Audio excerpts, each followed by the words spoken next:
Olá, concurseiros! Sejam muito bem-vindos ao canal Nome na Lista, o seu espaço dedicado a descomplicar o caminho rumo à aprovação. O objetivo dessa legislação em áudio é te ajudar na retenção do conteúdo em momentos em que não é possível realizar a leitura do texto, como no trânsito, em uma caminhada ou na realização de tarefas diárias. Espero que possa te ajudar. Essa forma de estudar me ajudou bastante na minha aprovação em 11º lugar no concurso de analista judiciário do Conselho Nacional de Justiça e em outras aprovações. Se o vídeo for útil para você, se inscreva e curta esse conteúdo. Bons estudos! Lei nº 10.259, de 12 de julho de 2001. Lei dos Juizados Especiais Federais. Dispõe sobre a instituição dos Juizados Especiais Cíveis e Criminais no âmbito da Justiça Federal. O Presidente da República.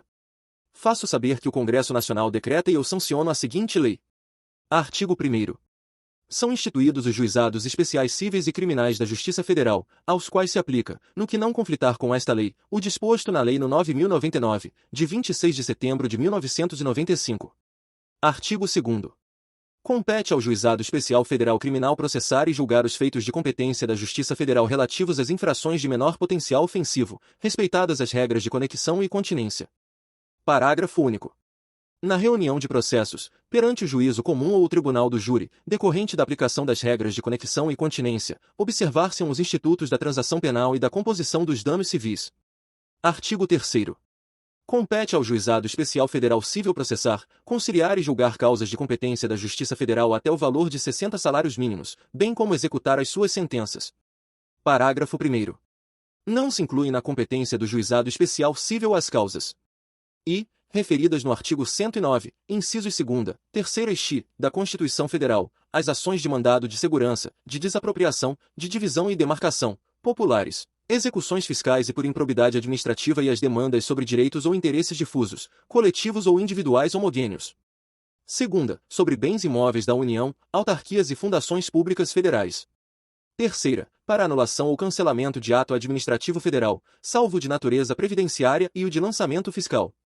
Quarta, que tenham como objeto a impugnação da pena de demissão imposta a servidores públicos civis ou de sanções disciplinares aplicadas a militares. Parágrafo 2º.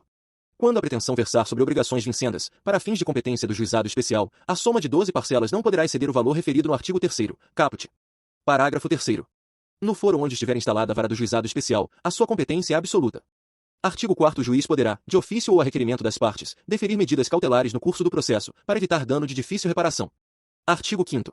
Exceto nos casos do artigo 4º, somente será admitido recurso de sentença definitiva. Artigo 6º. Podem ser partes no Juizado Especial Federal Cível. E, como autores, as pessoas físicas e as microempresas e empresas de pequeno porte, assim definidas na Lei nº 9.317, de 5 de dezembro de 1996. Segunda, como réis, a União, autarquias, fundações e empresas públicas federais. Artigo 7º. As citações e intimações da União serão feitas na forma prevista nos arts. 35 a 38 da Lei Complementar no 73, de 10 de fevereiro de 1993. Parágrafo único.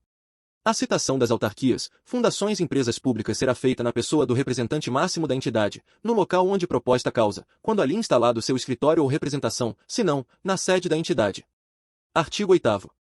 As partes serão intimadas da sentença, quando não proferida esta na audiência em que estiver presente seu representante, por ARMP, aviso de recebimento em mão própria. Parágrafo 1º. As demais intimações das partes serão feitas na pessoa dos advogados ou dos procuradores que oficiem nos respectivos autos, pessoalmente ou por via postal. Parágrafo 2º. Os tribunais poderão organizar serviço de intimação das partes e de recepção de petições por meio eletrônico. Artigo 9º. Não haverá prazo diferenciado para a prática de qualquer ato processual pelas pessoas jurídicas de direito público, inclusive a interposição de recursos, devendo a citação para audiência de conciliação ser efetuada com antecedência mínima de 30 dias. Artigo 10. As partes poderão designar, por escrito, representantes para a causa, advogado ou não. Parágrafo único. Os representantes judiciais da União, autarquias, fundações e empresas públicas federais, bem como os indicados na forma do caput, ficam autorizados a conciliar, transigir ou desistir, nos processos da competência dos juizados especiais federais. Artigo 11. A entidade pública ré deverá fornecer ao juizado a documentação de que disponha para o esclarecimento da causa, apresentando-a até a instalação da audiência de conciliação. Parágrafo único. Para a audiência de composição dos danos resultantes de ilícito criminal, arts. 71, 72 e 74 da Lei nº 9.099, de 26 de setembro de 1995, o representante da entidade que comparecer terá poderes para acordar, desistir ou transigir, na forma do artigo 10. Artigo 12. Para efetuar o exame técnico necessário à conciliação ou ao julgamento da causa, o juiz nomeará pessoa habilitada, que apresentará o laudo até 5 dias antes da audiência, independentemente de intimação das partes. Parágrafo 1º. Os honorários do técnico serão antecipados à conta de verba orçamentária do respectivo tribunal e, quando vencida na causa a entidade pública, seu valor será incluído na ordem de pagamento a ser feita em favor do tribunal. Parágrafo 2º. Nas ações previdenciárias e relativas à assistência social, havendo designação de exame, serão as partes intimadas para, em 10 dias, apresentar quesitos e indicar assistentes. Artigo 13. Nas causas de que trata esta lei, não haverá reexame necessário. Artigo 14. Caberá pedido de uniformização de interpretação de lei federal quando houver divergência entre decisões sobre questões de direito material proferidas por turmas recursais na interpretação da lei. Parágrafo 1º. O pedido fundado em divergência entre turmas da mesma região será julgado em reunião conjunta das turmas em conflito, sob a presidência do juiz coordenador. Parágrafo 2º. O pedido fundado em divergência entre decisões de turmas de diferentes regiões ou da proferida em contrariedade à súmula ou jurisprudência dominante do STJ será julgado por turma de uniformização, integrada por juízes de turmas recursais, sob a presidência do coordenador da Justiça Federal. Parágrafo 3º. A reunião de juízes domiciliados em cidades diversas será feita pela via eletrônica. Parágrafo 4º.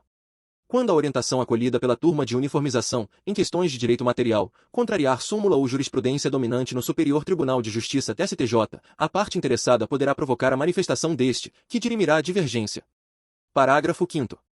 No caso do parágrafo 4º, presente a plausibilidade do direito invocado e havendo fundado o receio de dano de difícil reparação, poderá o relator conceder, de ofício ou a requerimento do interessado, medida liminar determinando a suspensão dos processos nos quais a controvérsia esteja estabelecida.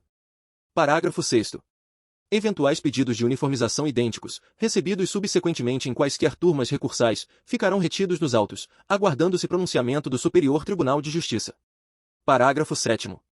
Se necessário, o relator pedirá informações ao presidente da turma recursal ou coordenador da turma de uniformização e ouvirá o Ministério Público, no prazo de 5 dias.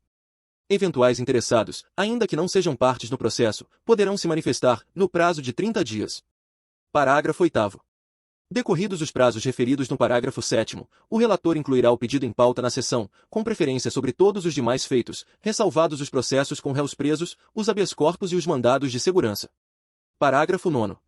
Publicado o acórdão respectivo, os pedidos retidos referidos no parágrafo 6º serão apreciados pelas turmas recursais, que poderão exercer juízo de retratação ou declará-los prejudicados, se veicular em tese não acolhida pelo Superior Tribunal de Justiça. Parágrafo 10. Os tribunais regionais, o Superior Tribunal de Justiça e o Supremo Tribunal Federal, no âmbito de suas competências, expedirão normas regulamentando a composição dos órgãos e os procedimentos a serem adotados para o processamento e o julgamento do pedido de uniformização e do recurso extraordinário. Artigo 15. O recurso extraordinário, para os efeitos desta lei, será processado e julgado segundo o estabelecido nos parágrafo 4º ao 9º do artigo 14, além da observância das normas do regimento. Artigo 16. O cumprimento do acordo ou da sentença, com trânsito em julgado, que imponham obrigação de fazer, não fazer ou entrega de coisa certa, será efetuado mediante ofício do juiz à autoridade citada para a causa, com cópia da sentença ou do acordo. Artigo 17. Tratando-se de obrigação de pagar quantia certa, após o trânsito em julgado da decisão, o pagamento será efetuado no prazo de 60 dias, contados da entrega da requisição, por ordem do juiz, à autoridade citada para a causa, na agência mais próxima da Caixa Econômica Federal ou do Banco do Brasil, independentemente de precatório. Parágrafo 1º. Para os efeitos do parágrafo 3º do artigo 100 da Constituição Federal, as obrigações ali definidas como de pequeno valor, a serem pagas independentemente de precatório, terão como limite o mesmo valor estabelecido nesta lei para a competência do Juizado Especial Federal Cível, artigo 3º. Caput. Parágrafo 2º. Desatendida a requisição judicial, o juiz determinará o sequestro do numerário suficiente ao cumprimento da decisão.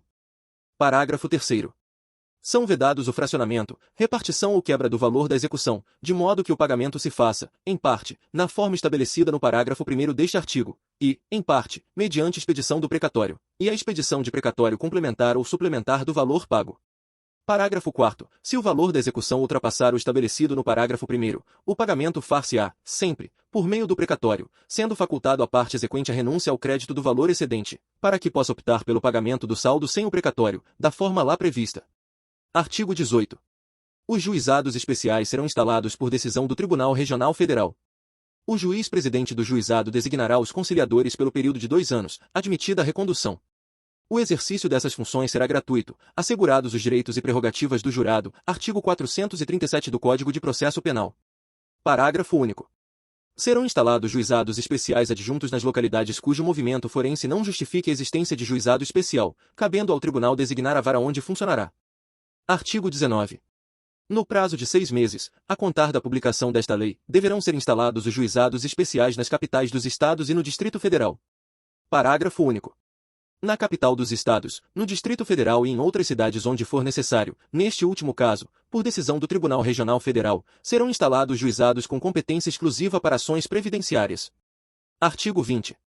Onde não houver vara federal, a causa poderá ser proposta no juizado especial federal mais próximo do foro definido no artigo 4º da Lei no 9.099, de 26 de setembro de 1995, vedada a aplicação desta lei no juízo estadual. Artigo 21. As turmas recursais serão instituídas por decisão do Tribunal Regional Federal, que definirá sua composição e área de competência, podendo abranger mais de uma sessão. Artigo 22. Os juizados especiais serão coordenados por juiz do respectivo Tribunal Regional, escolhido por seus pares, com mandato de 2 anos. Parágrafo único. O juiz federal, quando o exigirem as circunstâncias, poderá determinar o funcionamento do juizado especial em caráter itinerante, mediante autorização prévia do Tribunal Regional Federal, com antecedência de 10 dias. Artigo 23. O Conselho da Justiça Federal poderá limitar, por até 3 anos, contados a partir da publicação desta lei, a competência dos juizados especiais cíveis, atendendo à necessidade da organização dos serviços judiciários ou administrativos. Artigo 24.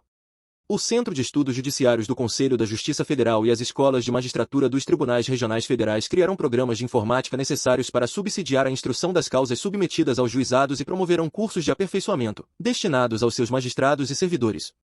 Artigo 25. Não serão remetidas aos juizados especiais as demandas ajuizadas até a data de sua instalação. Artigo 26. Competirá aos tribunais regionais federais prestar o suporte administrativo necessário ao funcionamento dos juizados especiais. Artigo 27. Esta lei entra em vigor 6 meses após a data de sua publicação.